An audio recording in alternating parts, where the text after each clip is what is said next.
40 ming dollarga azizlarim sizlar uchun katta uy topib qo'ydik. Manzilga keladigan bo'lsak, Sobrahim qishlog'i Center mahallasidan 12 sotixli katta uylari bilan qanunda birgalikda ko'ramiz. Ketdik.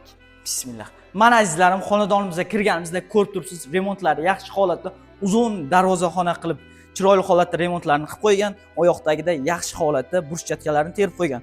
Mana ko'rib turibsiz, suvlari, naporlari zo'r holatda oqib turibdi. Bu yoq tarafda shundoqqina chiroyli bog'lari.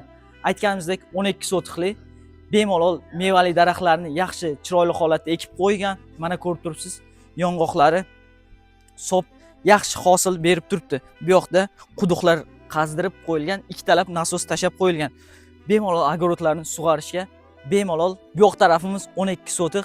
Bemalol mol qo'ylar bilan shug'ullansangiz, bog'dorchilik qilaman degan akalarimiz uchun ham juda ham ideal variant. Uyimizning ichiga kirganingizda mana ko'rib turibsiz, keng, katta, uzun koridorimiz kutib oladi. Birinchi xonamizga keladigan bo'lsak, bolalar yotoqxonasi sifatida ishlatilayotgan ekan. Mana ko'rib turibsiz, gazlardan umuman muammo yo'q.